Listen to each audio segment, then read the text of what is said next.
Hamann and Benson, a vision for your future.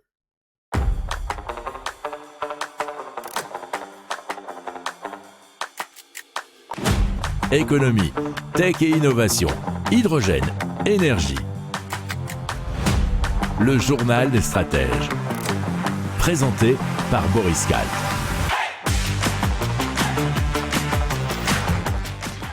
Bonjour à tous et bienvenue dans le journal des stratèges consacré aujourd'hui à l'énergie.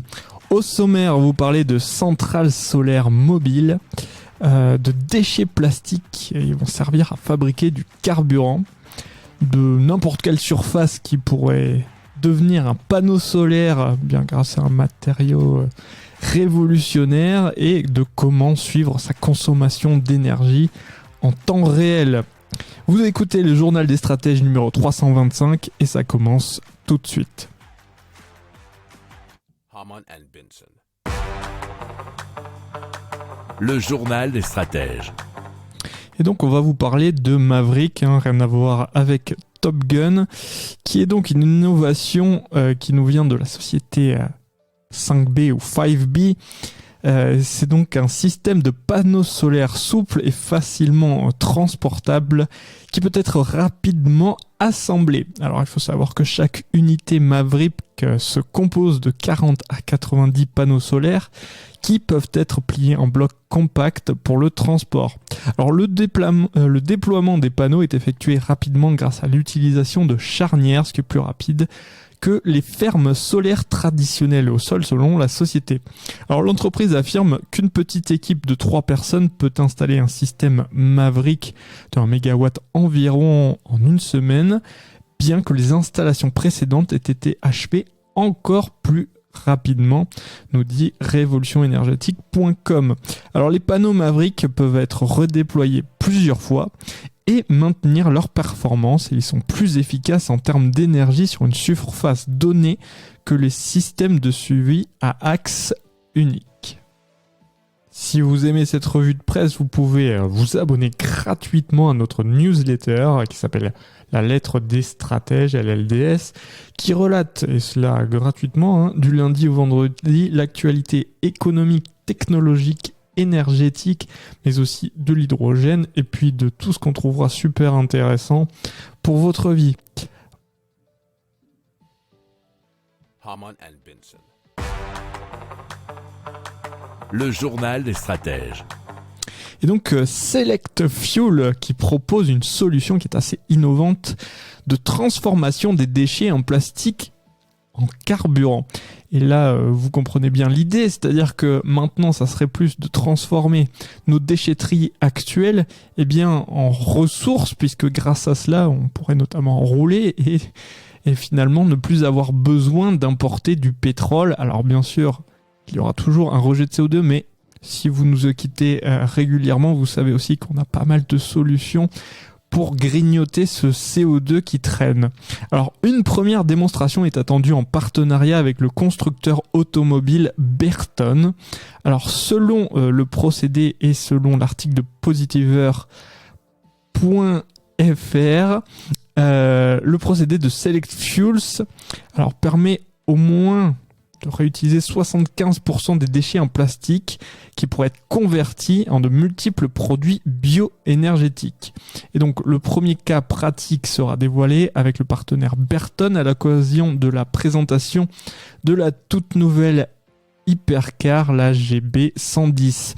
Alors celle-ci pourrait donc rouler avec ce super carburant qui est élaboré à partir de matériaux en polycarbonate recyclé.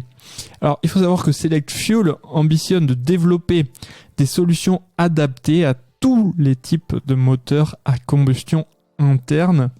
Alors c'est-à-dire donc les voitures de tourisme, les avions ou encore aux camions.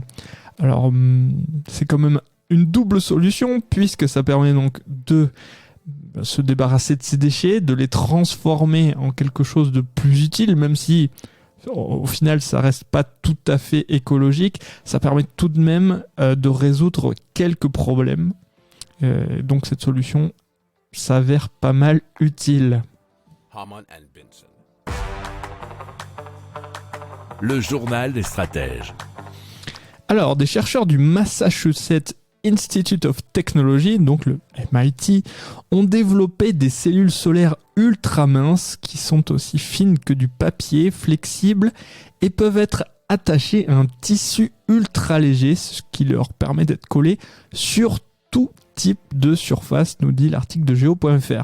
Alors les cellules solaires qui sont 100 fois plus légères que les panneaux solaires traditionnels génèrent 10 fois plus d'énergie par kilogramme, ce qui fait 370 watts par kilo, et peuvent être produites en utilisant un processus d'impression dans lequel de l'encre électronique ou semi-conductrice est utilisée à la place de l'encre régulière et un substrat auquel l'encre est ensuite détachée.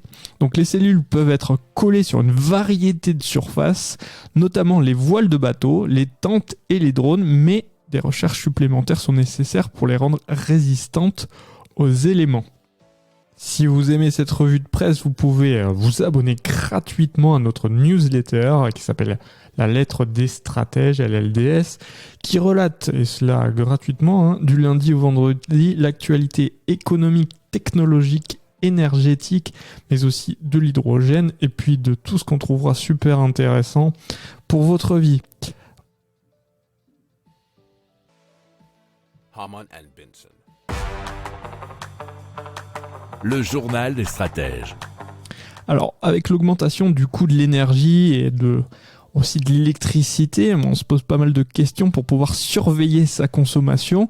Et là, on a une solution. Alors, on vous en a donné déjà quelques-unes dans le journal des stratèges si vous nous écoutez assez souvent. Mais ici, c'est My Energy Manager, qui est donc une société française qui a développé un dispositif qui permet aux particuliers, aux entreprises et aux collectivités locales de suivre leur consommation d'électricité en temps réel.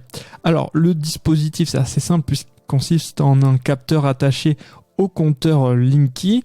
Donc l'article du Figaro.fr nous explique que il y a déjà 94% des foyers français qui sont donc reliés grâce au Linky et un boîtier connecté qui transmet les données directement au boîtier qui a un écran qui affiche la consommation et le coût en temps réel. Alors, le dispositif est payant puisqu'il est disponible pour 139 € à partir de janvier. Il a déjà été distribué à plus de 9 millions d'unités au Royaume-Uni. Alors, si vous nous écoutez souvent et si vous aussi vous suivez l'actualité, vous savez qu'au Royaume-Uni, ça fait déjà 2 bonnes années, voire, on va dire au moins une grosse année qu'ils sont assez touchés par des sacrées augmentations au niveau énergétique et au niveau de la facture. Alors ce sont pas les seuls au niveau européen, même si on prend l'Europe géographique, mais on comprend pourquoi ils ont été intéressés assez vite. Alors en France, vous savez, on a des augmentations puisque le bouclier tarifaire est un petit peu en train de changer, mais elles sont aux alentours de 15% pour l'instant pour les particuliers, mais pour les professionnels beaucoup plus. Donc ce boîtier a déjà aidé plus de 20 millions de personnes à suivre leur consommation d'énergie. Alors le dispositif, nous dit-on, devrait être populaire bien sûr en France pour toutes les raisons que je viens de vous évoquer. Hamann and Benson. Le journal des stratèges. Voilà, c'est terminé pour aujourd'hui. Je vous souhaite une excellente journée et je vous dis à très très vite pour plus d'infos. Ciao ciao.